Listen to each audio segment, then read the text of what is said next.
Iran, Israel, America ఈ 3 దేశాల యుద్ధ ప్రభావం భారతదేశంపై ఎలా పడబోతా ఉంది? అక్కడెక్కడో దేశాలు యుద్ధం చేస్తా ఉంటే, ఇక్కడ మన దేశంలో ఎలాంటి మార్పులు వస్తా ఉన్నాయి?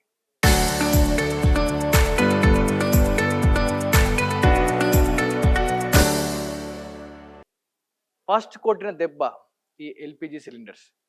ఈ ఎల్‌పీజీ సిలిండర్స్ ఏవైతే మనం చూస్తా ఉన్నామో, గత వారం రోజులుగా మొత్తం కూడా షార్టేజ్ వచ్చింది. ఇటు కమర్షియల్ సిలిండర్స్ ఏవైతే ఉన్నాయో వాటిని కంప్లీట్‌గా కూడా హోటల్స్‌కి ఇవ్వొద్దు. కేవలం డొమెస్టిక్ అంటే నివాసాలలో ఇంట్లో వంట చేసుకునే ఫ్యామిలీస్‌కి మాత్రమే ముందుగా ప్రియారిటీ ఇస్తా ఉన్నాం. హోటల్స్‌కి బంద్ చేస్తా ఉన్నాం అంటూ కూడా చెప్పి ఆ బ్లూ కలర్ సిలిండర్స్ ఏవైతే కమర్షియల్ సిలిండర్స్ ఉంటాయో కొంత మేరకు కొన్ని రోజులు పక్కకు పెట్టడం జరిగింది. ఇవ్వమంటూ కూడా ఇటు డొమెస్టిక్‌కి కూడా పెద్ద ఎత్తున కొరత రావడం జరిగింది. సుమారుగా ఒకసారి బుకింగ్ చేసుకుంటే 21 రోజుల తర్వాతే వస్తుంది. అండ్ బుకింగ్ చేసుకున్న తర్వాత సుమారుగా 30 రోజుల గడువు తర్వాతనే సిలిండర్ తిరిగి మన ఇంటికి వచ్చే అవకాశం ఉంది. దీనికి గల కారణాలేంటి అసలు? ఈ ఒక్క ఎల్‌పీజీ సిలిండర్ షార్టేజ్ వల్ల మొత్తం వ్యవస్థే మారిపోయింది. ఇటు హోటల్స్ అన్నీ కూడా మూతపడ్డాయి. చాలా వరకు హోటల్స్ అన్నీ కూడా నడిపిస్తా ఉన్నారు. కొంతమంది మూతపడిపోయాయి. కొన్ని కర్రీ పాయింట్స్ నడుస్తా ఉన్నాయి. కొన్ని ఆపేశారు. కానీ నడుస్తున్న వాటి మనకు ప్రైజెస్ మాత్రం విభిన్నంగా ఉన్నాయి. గతంలో ఒక ప్లేట్ ఇడ్లీ తినడానికి సుమారుగా 35-40 రూపాయలు వెచ్చించే చూసాం. కానీ ఇప్పుడు 35 రూపాయల ప్లేట్ ఉన్న ఇడ్లీ ఇప్పుడు 50 రూపాయలకు అమ్ముతా ఉన్నారు. ఎందుకు అని అడిగితే గ్యాస్ సిలిండర్ దొరకడం లేదు. రేట్లు పెరిగిపోయాయి. బ్లాక్‌లో కొంటా ఉన్నాం. ఒక సిలిండర్ గతంలో మేము 2000 కొన్న సిలిండర్‌ని ఇప్పుడు 6000, 7000 మించి పెట్టి కొంటున్నాం. అందుకనే ఈ రేట్లు పెంచామంటా ఉన్నారు. ఇప్పుడు హోటల్స్‌కెళ్ళి తినాలన్నా, బయట టిఫిన్స్ చేయాలన్నా కూడా మన జోబుకి చిల్లు పడతా ఉంది. ఆర్‌టీవీ ఎక్స్‌క్లూజివ్‌గా అసలు ఈ సిలిండర్ రేట్స్ పెరగడానికి గల కారణాలేంటి? నిజంగా ఇప్పుడు నాకే గనుక ఒక హోటల్ ఉంటే, నాకే ఒక ఎమర్జెన్సీ ఉంటే, నాకొక సిలిండర్ కావాలంటే బ్లాక్‌లో దొరుకుతుందా? ఎందుకంటే హోటల్స్‌కి బంద్ చేశారు అని చెప్తున్న యాజమాన్యం తిరిగి ఆ హోటల్స్‌కే సప్లై చేస్తా ఉన్నారు.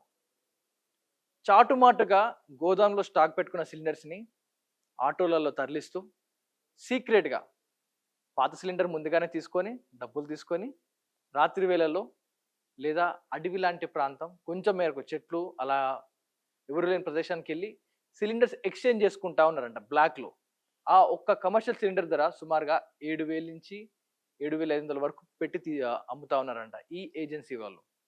ఈ కొంతమంది ఏజెన్సీస్ చేసే ఈ కుట్ర వల్ల మొత్తం కూడా ప్రతి ఒక్క హోటల్స్ కూడా దెబ్బతీస్తా ఉంది. నిజానికి ఎల్‌పీజీ షార్టేజ్ ఉందా మనకు? కేంద్ర ప్రభుత్వం చెప్పిన దాని ప్రకారం మన దగ్గర 30 రోజుల వరకు నిలువ గల ఎల్‌పీజీ ఫ్యూల్స్ ఉన్నాయన్నారు. మరి ముందస్తుగానే సేవింగ్ పక్కకు పెట్టుకున్నా కూడా ముందస్తుగానే ఇంత షార్టేజ్, ఇంత భయానక సిచ్యువేషన్ ఎందుకు వచ్చింది? బ్లాక్‌లో అమ్మడానికి అత్యధికంగా రేట్లకు విక్రయించడం కోసం కావాలని కొంతమంది ఈ స్టాక్స్ పెట్టుకొని సిలిండర్స్‌ని గోదామ్స్‌లో దాచిపెట్టుకొని లేవంటూ నమ్మిస్తూ ఉన్న సిలిండర్స్‌ని అత్యధిక ధరకి అమ్ముతా ఉన్నారా? ఆర్‌టీవీ చేసిన స్పై ఆపరేషన్‌లో కొన్ని విస్తుపోయే నిజాలైతే బయటపడ్డాయి. మీకే గనుక బ్లాక్‌లో కావాలి అనుకుంటే కొంచెం కష్టమైనా పర్లేదు. మీరు గనుక ట్రై చేస్తే ఖచ్చితంగా గ్యాస్ సిలిండర్ దొరుకుతుంది. అవును. అది ఎలా జరిగిందో ఒకసారి ఆర్‌టీవీ విజువల్స్ ఒకసారి చూద్దాం. అతను ఏం మాట్లాడాడో మీకు కళ్ళగట్టినట్టు కనిపిస్తుంది. ఒకసారి ఆ వీడియో ప్లే చేయండి ప్లీజ్ సార్. సిలిండర్స్ అని అనుకుంటే అది కర్రీ పాయింట్ ఉంది ఒకటి. కమర్షియల్ కమర్షియల్ వాడిన ఎంతమంది అయిపోయిన బుకింగ్ లైట్లో కర్రీ పాయింట్ నేను ఒక నెంబర్ ఇస్తాను. శివ కాల్ వెళ్ళిపోతున్నారు కదా, వాళ్ళు సరెండర్ చేసిన అన్ని ఖాళీ ఉన్నాయి. అది కూడా షార్టేజ్ ఉంది. అందుకని ఒక నెంబర్ చెప్తాను. కమర్షియలే కదా ఇది కావాలి. ఆయన కాల్ చేసి అడగండి. డొమెస్టిక్ కూడా దొరకదా? ఈరోజు సాయంత్రం కావాలి. డొమెస్టిక్ కూడా ఏం దొరకవా మామూలు? అది కాల్ చేసి శివ ఆయన పేరు. అది రోడ్డు మీద ఉంటుంది. కట్టెల మీద పెట్టి కూడా లేదు. అది శివ ఆయన కాల్ మీ దగ్గర నుంచి కదా ట్రైన్ లేవా అవైలబిలిటీ రెడీగా? ఇప్పుడైతే లేవు సార్, షార్టేజ్ ఉంది. డొమెస్టిక్ కూడా సార్ నువ్వు ఫస్ట్ నుంచి ఇప్పటి వరకు ఏ స్టాక్ రాలా. ఈ రోజే వచ్చిన స్టాక్, అది కూడా 200 సిలిండర్స్. ఫస్ట్ నుంచి బుకింగ్ చేసిన వాళ్ళందరికీ ఇప్పుడు అయిపోయింది, సప్లై కూడా అయిపోయింది. ఇప్పుడు వాళ్ళందరూ ఎడుతున్నారు, కస్టమర్ పొద్దు నుంచి వచ్చి కూడా పెట్టుకున్నారు. ఏం చెప్పాలని నాకు అర్థం. అందుకని ఆయన కాల్ చేయండి. రేపు ఒకవేళ వస్తే లోడ్ వస్తే రేపు వస్తే ట్రై చేయొచ్చు ఒకసారి. అందుకని మీకు ఆ నెంబర్ ఇచ్చాను. ఆయన కాల్ చేసి అయితే మనకి ఈరోజు సెట్ కావాలి, ఏదో ఏదో సిలిండర్ ఇవాళ సెట్ కావాలి, కర్రీ పాయింట్ అయిపోతుంది అట్లని బాధ. అదే సార్ నేను అందుకనే ఆయన నెంబర్ ఇచ్చా. కమర్షియల్ అండ్ మొత్తంతో చూసుకుంటారు. ఆయన కాల్ లేదు. డొమెస్టిక్ ఎక్స్చేంజ్ కమర్షియల్ కూడా కొన్నిసారి అట్లా చూసుకుంటే ఒకసారి ఆయన కాల్ ఏరియా మీరు ఇప్పుడే మాదాపురం బియ్యరకి నా కనెక్షన్ ఉందా మీకు? మా ఏజెన్సీలో కనెక్షన్ ఉందా? హెచ్పి అక్కడ ఉంటుంది. ఇప్పుడు 5 సిలిండర్ తెచ్చారు. ఎక్కడ మా పెద్దనా తెలుసు, ఇవన్నీ పెద్దనా తెలుసు. మీకు ఎక్కడ ఉందో కనెక్షన్ ఒకసారి అక్కడ ట్రై చేయరాదు. అక్కడ పోవాలి వాళ్ళ లింగంపల్లి లింగంపల్ల కర్రీ పాయింట్ ఇక్కడ ఒకటి ఉంది, వీళ్ళ కర్రీ పాయింట్ మీకు గ్యాస్ బుకింగ్ ఏజెన్సీ నుంచి బుక్ చేస్తున్నాను. హెచ్పిదే అంటే దేని సపరేట్ ఉంటుంది. అదే అంటున్నా. నేను అందుకనే అంటున్నా దేని దానికి సపరేట్. మీ దగ్గర ఎక్కడైతే కనెక్షన్ ఉందో ఆ నెలలు అడిగితే ఆ మీకు ట్రై చేయగలుగుతారు, కానీ వేరే ఏజెన్సీ దగ్గర అయితే ట్రై చేయలేదు. ఒకసారి నేను బ్రదర్ని అడగండి. షార్టేజ్ చాలా అసలు. అన్ని చోట్ల షార్టేజ్ ఉంటుంది. ఈ హెచ్పీలోనే కాదు, ఇండియన్, భారత్ అన్ని దాంట్లోనే షార్టేజ్ ఉంది. మీరు అడిగే నాకు అర్థమైంది. నేను అందుకనే ఆయన నంబర్ ఇచ్చిన. ఒకసారి ఆయన కాల్ చేయను. బ్లాక్ లో ఇస్తారు. అదే కదా బ్లాక్ అన్నా నువ్వు అడిగినా కూడా నీకు ఇయ్యరు. అదే అంటున్నా. అసలు ఎవరికి ఇవ్వట్లేదు, అందుకే ఇవ్వట్లేదు. ఏ సప్లై చేసి ఒకటి కాదు 150 సిలిండర్ ఉన్నాయి. 19కి వెళ్ళి 1 దగ్గర ఖాళీ 4 ఇంటి కూడా ఇవ్వట్లేదు. మనకి ఎంతైనా కానీ ఒక సిలిండర్ కావాలి, అదేం చూస్తున్నా. ఇది లేకపోతే ఏదైనా పెడదామని అది బిజినెస్ అయిపోతుంది మాట. అందరికి సగం హోటలే బంద్ అయిపోయింది. ఇప్పుడు ఇంటికి కూడా హోటల్ ఇది వాళ్ళకి సొంతం బండి వాళ్ళకి. ఇప్పుడు హోటల్లో కాదు, ఇది హోటల్ అంటే లాక్ చేసి ఉంది. అదే తెప్పిస్తా మనకి అమౌంట్ ఇస్తాం. బ్లాక్లో ఏమన్నా నైట్ CM30 రేపన్నా. ఈరోజు అంటే ఒకరోజు అంటే కరెంట్ కుక్కర్ పెడతాం, జనరేటర్ పెట్టాలి. కరెంట్ కుక్కర్ పెట్టినా కూడా జనరేటర్ పెట్టాలి. కరెంట్ బయట అవుట్డోర్ పెడతాం కదా వ్యాన్. మనకే ఇవ్వట్లేదు, సప్లై చేసిన వాళ్ళకే ఇవ్వట్లేదు. విన్నారు కదా, పలానా గ్యాస్ ఏజెన్సీ దగ్గరికి వెళ్ళి పలానా హోటల్ ఉంది, నాకు సిలిండర్ కావాలి అంటే కనుక ఒక నెంబర్ ఇస్తాను, మాట్లాడండి. ఆ పర్సన్ మీకు హెల్ప్ చేస్తాడు. మీరు కనుక ఎక్కువ డబ్బులు పెట్టగలిగితే సిలిండర్ మీ సొంతం. ఇప్పుడు డబ్బులు ఎక్కువ పెడితే సిలిండర్ వచ్చేస్తుంది, కానీ షార్టేజ్ ఉందని అంటా ఉన్నారు. మరి ఆ ఫోన్ కాల్లో ఇచ్చిన నెంబర్కి కనుక నేను ఫోన్ చేస్తే ఏం మాట్లాడుతూ ఉన్నారు? అవతల వ్యక్తుల నుంచి ఎలాంటి సమాధానం వస్తూ ఉంది? సిలిండర్ కావాలి అని నేను గట్టిగా పట్టుపట్టలేదు, కానీ పట్టుపట్టి గట్టిగా అడుగుంటే ఎలాంటి ఆన్సర్ వచ్చేది? ఒకసారి ఆర్టీవీ వారితో మాట్లాడినప్పుడు, గ్యాస్ ఏజెన్సీ వాళ్ళతో మాట్లాడినప్పుడు వారేం మాట్లాడారు? ఒకసారి ఆ కంప్లీట్ కాల్ రికార్డింగ్స్ విందాం. పీసీఆర్ ఒకసారి ఆ కాల్ రికార్డింగ్స్ ప్లే చేయండి. Hello, hi bro. Gas agency దగ్గరకు వచ్చాం మన మాదాపూర్. మీ నెంబర్ ఇచ్చిండు. మంది ఒక కర్రీ పాయింట్ ఉంది, అది అయిపోయింది, బుకింగ్ అవ్వట్లేదు, అర్జెంట్గా కావాలి. మనం అడిగితే లోపల నీ నెంబర్ ఇచ్చాను. ఇప్పుడు ఈ రోజుకి ఏమైనా బ్లాక్ ఏమైనా ఉంటాయి అన్న రెడీ అన్న? హోటల్ అయిపోయింది. కమర్షియల్ ఎక్కడ రావట్లేదు. మామూలు మన డొమెస్టిక్ కూడా ఏమన్నా అవైలబిలిటీ లేవా? డొమెస్టిక్ కూడా లేదన్న. ఈ రోజు రేపు వస్తుంది, రేపు చెప్తా. కట్టెలు పోయి ఏమో పెట్టలేము కరెక్ట్ గానీ ఈ రోజు లేదన్న, అయిపోయింది, లోడ్ అయిపోయింది. రేపు ఏమన్నా అడ్జస్ట్ అయితే చెప్తా. మార్నింగ్ ఎంత పడవచ్చు? ఇప్పుడు రేపు మార్నింగ్ మా డెలివరీ బాయ్ ఇస్తా నెంబరు, ఆయన చెప్తాడు, ఆయన అవుతా మాట్లాడుకో. 2K ఏమో అండి, ఒకసారి తను అడగనా. గ్యాస్ రావట్లేదు కదా, గ్యాస్ ఇంకా రేపు ఎల్లుండి నుంచి మొత్తం అయిపోతుంది. ఎల్లుండి నుంచి అయిపోద్దా? మళ్ళీ 1 వీక్ అట్లా గ్యాప్ వస్తుంది. హలో నమస్తేనా, ఈ 3 పాయింట్ ఉందా ఇక్కడ డిమార్ట్ వెనకాల మాదాపూర్? లేవన్నా, బ్లాక్ లో లేవు. లేవన్నా, చూడండి ఒకటన్నా ఈ మొత్తం 2 అయిపోయింది మొత్తానికి. లేదన్నా, కర్రీలు పరోటాలు ఇవన్నీ అయిపోతాయి. బుకింగ్ ఏమన్నా కన్సూమర్ నెంబర్ చెప్పండి, దాని ఏమన్నా మేనేజ్ చేయొచ్చు, కానీ బ్లాక్ అయితే లేదన్న, ఛాన్సే లేదు. పరిస్థితి అట్లే ఉందన్న. ఎందుకంటే బ్లాక్ చేసాక పనిచేసిన అంటే మనోడు నెంబర్ ఇచ్చిండు శివ నీకు ఫోన్ చేయమని. శివన్ ఇచ్చాడా? బ్లాక్ లో లేవన్నా, ఛాన్సే లేదన్న. చూడరాదు రేపటికల్లా ఏమన్నా అన్న. కాదన్న, అంటే మనకి నేను మళ్ళీ మీరు రేపటిదాకా అని చెప్పి మీరు ఆశ పెట్టుకుని మళ్ళీ నేను రేపు లేవంటే బాగుండదు. 100% కాదు, ఇంకా లేదన్న, నాకు అసలు ఛాన్సే లేదు. ఒక బిల్లు కూడా ఛాన్స్ లేదు. మా వాళ్ళు ఎవరు అన్నారు 2-3 వేలు వచ్చేస్తుంది అంటారు, కానీ అంత పెట్టాలా అని. పెడుతున్నారు, 2-3 వేలు ఇస్తున్నారేమో, కానీ మన దగ్గర లేదన్న. నేను స్టాక్ లేవు, ప్లస్ నేను బిల్లు లేవు, అడ్జస్ట్మెంట్ చేయడానికి బిల్లు లేవు. 4,000 నడుస్తుంది అన్న బయట. మరి ఏమన్నా వేరే దగ్గర తీసుకుంటున్నారు కానీ ఇంకా మనమైతే దగ్గర 5 days 6 days అవుతుంది బ్లాక్ లేక. అదే అంటున్నా, ఎవరు ఫోన్ చేసి అంతనేసరికి అంత పెట్టలేము, అంత పెట్టినా మనకు మిగిలేదు ఏం లేదు అన్నట్టు అయిపోయింది.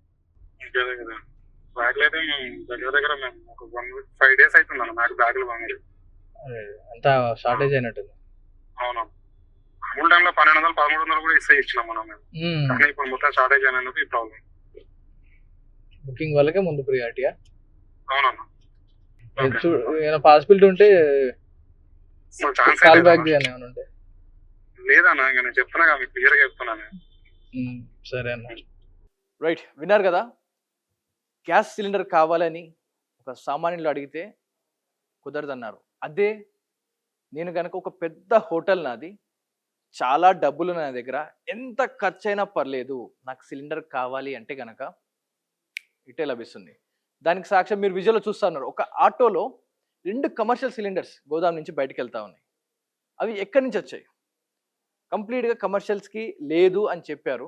ఓన్లీ డొమెస్టిక్కే వినియోగదారుల కోసం ఎవరైతే ఫ్యామిలీస్ ఉంటారో వారికి ఇస్తా ఉన్నారు. కమర్షియల్ బుకింగ్ చేసుకున్న వారికే దొరకట్లేదు అన్నారు. ఇప్పుడు 2 సిలిండర్స్ ఒకవేళ వాళ్ళు బుకింగ్ చేసుకొని కనుక ఉండుంటే, వారికే సిలిండర్స్ వెళ్తూ ఉంటే, ఆ గ్యాస్ ఏజెన్సీ తరపున వెహికల్లో వెళ్ళాలి. ఆ సిలిండర్స్ అన్నీ కూడా వెళ్ళి వాళ్ళు డెలివరీ చేయాలి. కానీ ఇక్కడ ఆటోలో వెళ్తూ ఉన్నాయి. ఒక 3 వీలర్ ఆటోలో ఈ సిలిండర్స్ని, ఒక 2 సిలిండర్స్ని, కమర్షియల్ సిలిండర్స్ని చాలా చాకచక్యంగా తరలిస్తూ ఉన్నారు. ఇక్కడ డబ్బులు ఉన్నాయంటే మ్యాటర్ అయిపోతా ఉంది, మీకు నచ్చిన పని అయిపోతుంది. ఇక్కడ డబ్బు లేదు అంటే సిలిండర్ లేదు. ఆ రోజు వ్యాపారాలన్నీ కూడా మూసుకోవాల్సిందే. ఇప్పుడు ఎల్పిజి రేట్లు పెరగబోయాయి. 60 రూపాయలు పెరిగింది, షార్టేజ్ వచ్చింది, గ్యాస్ సిలిండర్స్ దొరకడం లేదు. ఇంట్లో ఉన్న వాళ్ళు సిలిండర్ ఇంకెప్పుడు వస్తుంది అంటూ కూడా 1000 కళ్ళతో ఎదురు చూస్తూ ఉన్నారు.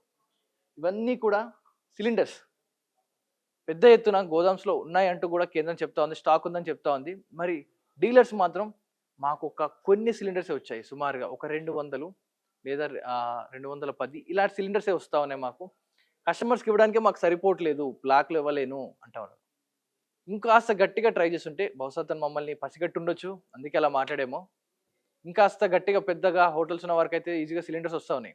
ఇలా వచ్చిన సిలిండర్స్ బుకింగ్ చేసుకున్న వాళ్ళకి, మామూలు హోటల్స్ వినియోగదారులకు ఆపేసి బ్లాక్లో ఇలా పక్క వాళ్ళకి అమ్ముతూ ఉంటే, వీటి రేటు ఇంకా ఇప్పుడు 7,000 అనుకున్న రేటు కనీసం 10,000కి వెళ్ళిపోతుంది.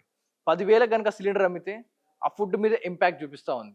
35 రూపాయల టిఫిన్ 50 రూపాయలు, 60 రూపాయల టిఫిన్ 100 రూపాయలు. మిల్స్, మిడ్ డే మీల్స్ చూసుకుంటే గతంలో 60 రూపాయలు వెజ్ మీల్స్ ఉండేది, ఇప్పుడు 90 రూపాయలు అయిపోయింది. ఇలా ప్రతి ఒక్కటి రేటు పెరిగిపోతూ ఉంది. రేపు గతంలో పెట్రోల్ డీజిల్ కనుక 10 నుంచి 15 రూపాయలు పెరిగే అవకాశం ఉంది అంటా ఉన్నారు. ఎందుకంటే వేరే దేశం నుంచి, ఇరాన్ కాకుండా, గల్ఫ్ దేశాలు కాకుండా వేరే దేశాల నుంచి షిప్ చుట్టూ తిరిగి వేరే ప్రాంతం నుంచి వస్తూ ఉన్నాయి, ఫ్యూల్ వేరే దగ్గర నుంచి కొంటా ఉన్నాం అంటూ చెప్తా ఉన్నారు కేంద్రం. ఇలా గనక బయట దేశాల నుంచి ఈ వార్ ఇలా ముగియకుండా బయట దేశాల నుంచి కనుక మనం ఫ్యూల్ తెప్పిస్తూ ఉంటే ఆబ్వియస్గా ట్రాన్స్పోర్టేషన్ ఛార్జ్ పెరుగుతుంది. ట్రాన్స్పోర్టేషన్ ఛార్జ్ పెరిగితే ఆ అదనపు బర్డెన్ ఉంటుందో మన మీదే పడుతుంది.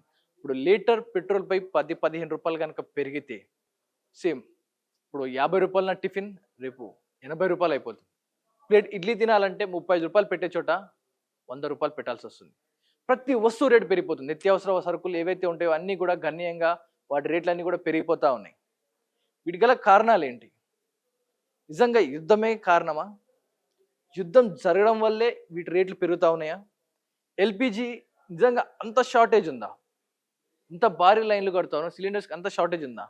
లేక కొంతమంది వ్యక్తులు కావాలని కొన్ని కార్పొరేట్ సెక్టర్స్ మొత్తం గ్యాస్ నీళ్ళని వారి కంట్రోల్లోకి తీసుకొని గోదామ్స్లో దాచిపెట్టి కొన్ని రిలీజ్ చేస్తూ మాకే స్టాక్ రాలేదంటూ నమ్మించి ఉన్న సిలిండర్స్ని డబుల్ ట్రిపుల్ రేట్స్కి అమ్ముకుంటా ఉన్నారా?